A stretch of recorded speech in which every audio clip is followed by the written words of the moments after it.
수분 콸콸 보습에 좋은 바나나와 흰자, 콩가루 팩을 소개해 드리겠습니다.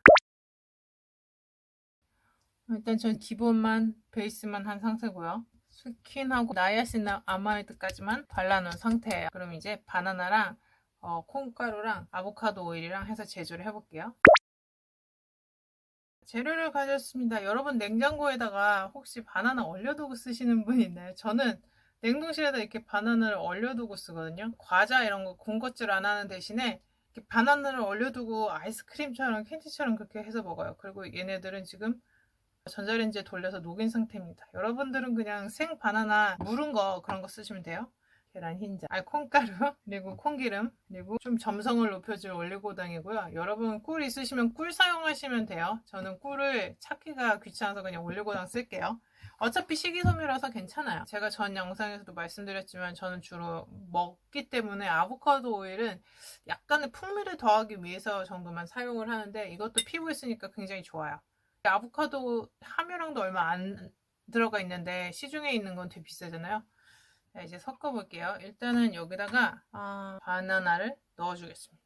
저는 해동한 거라서 단물이 많이 나와 있는데 여러분들은 그냥 바나나 쓰시게 되면 이 단물을 없이도 쓰실 수 있지만 저처럼 해동시키시는 분들은 단물을 좀 제거하고 일단 덩어리만 좀 넣어주세요. 그리고 필요하면 가감하면 되니까. 그리고 콩가루. 요즘 콩가루가 굉장히 입자가 곱게 나옵니다. 예.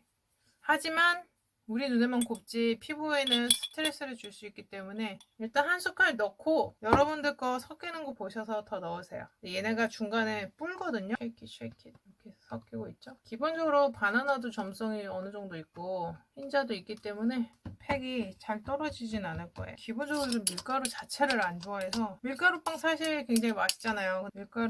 밀가루는 가루 자체도 방부제가 너무 많이 들어있고 밀가루 자체를 신용을 하지 않다 보니까 조금 덜 뭉치는 것 같으면 양을 좀 더 넣어주세요. 콩가루를.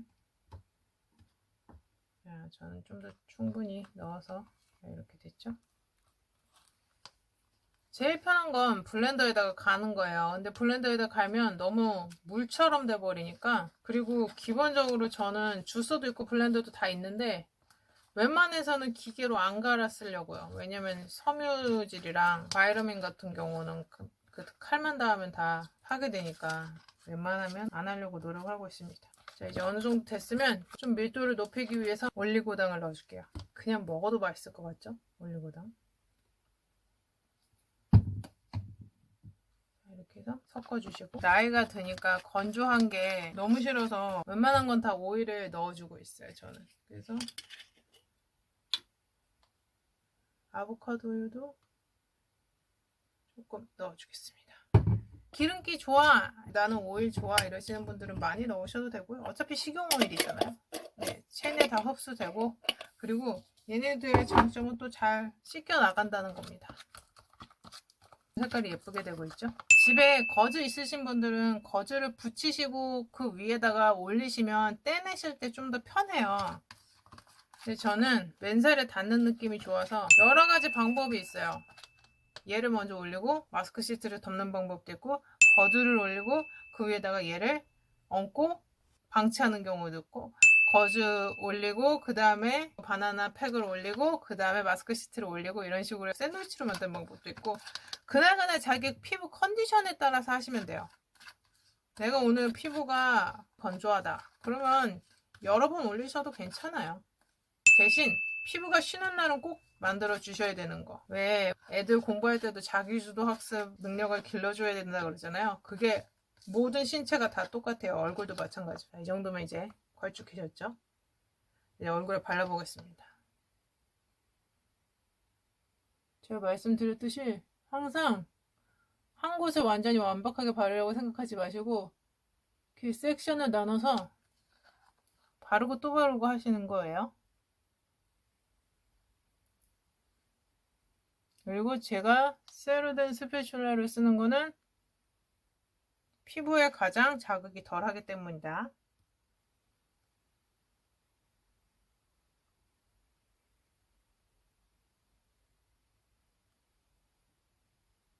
그리고 한번 만들어 놓고 색깔이 변색돼서 안 예뻐서 그렇지 한 2, 3일까지 뒀다가 쓰셔도 괜찮거든요. 냉장고에 잘만 보관하시면 쓰실 수 있어요. 그때 되면 제형도 좀 묽어지고 얘네가 자기네끼리 숙성이 돼서 더 바르시기도 편하고, 아니면 그냥 이렇게 진짜 로션처럼 쓱쓱쓱쓱 바르고 바로 그냥 씻어내고 그리고 기초로 넘어가셔도 괜찮아요. 자, 저는 이제 이렇게 방치해두고 이따가 또 씻어볼게요. 자, 이제 여기도 슬슬 굳은 것 같으니까 세수하고 오겠습니다. 세안법은 제가 여기 링크 붙여드릴 테니까 그거 참고하셔도 되고요. 특히 이렇게 콩가루 같은 경우는 팍팍 문지르면 피부 상하니까 그냥 물로 계속 녹여서 없앤다는 느낌으로 계속 헹궈주세요. 비누 세안은 따로 하실 필요 없고요. 아셨죠? 자, 세수를 하고 왔고요. 피부가 진짜 하얀 도자기처럼 됐습니다. 웬일이야. 콩가루가 미백에 되게 효과가 좋나 봐요. 좋다고는 들었지만 저도 오랜만에 콩가루를 썼더니, 그리고 그동안은 저는 젊었을 때는 콩가루를 20년 전에는 써도 얘를 박박 긁어서 스크럽 제형으로 썼거든요. 아니면 콩기름으로 그냥 메이크업 지우는 용으로만 썼지, 콩가루로 이렇게 부드럽게 팩을 하니까 피부에 자극 하나도 안 가고 굵어진 거 하나 없죠. 굉장히 편히 하얘졌는데요. 그런 다음에 이제 마데카솔 주름 케어를 해줘야겠죠. 여러분들 많이 물어보신. 아이고. 자, 처음으로 들어가면 똑같습니다. 스킨부터 시작해주세요. 아무리 좋은 팩을 했어도 피부에는 무리가 간다고 제가 말씀드렸죠. 그래서 다시 좀 이렇게 윤기 있게 해줘야 돼요. 이런 토너만 그냥 쓰시면 안 되는 거 아시죠? 얘네가 나중에 증발되면서, 특히 막 알코올 들어가고 이런 애들은 증발되면서 피부에 수분감을 더 날려버리기 때문에 꼭 뚜껑을 덮는 작업을 해줘야 돼요. 제가 만든 마데카솔 재생 크림으로 해줄 거예요. 항상 모든 단계에서 시간차 두시는 거 아시죠? 이렇게 특히 나이아신아마이드라든지 비타민 A, B, C 같은 거 바르시고 난 다음에는 할 일 하시다가 다시 오셔서 흡수 다 된 다음에 그 다음 작업을 해주시면 되겠습니다.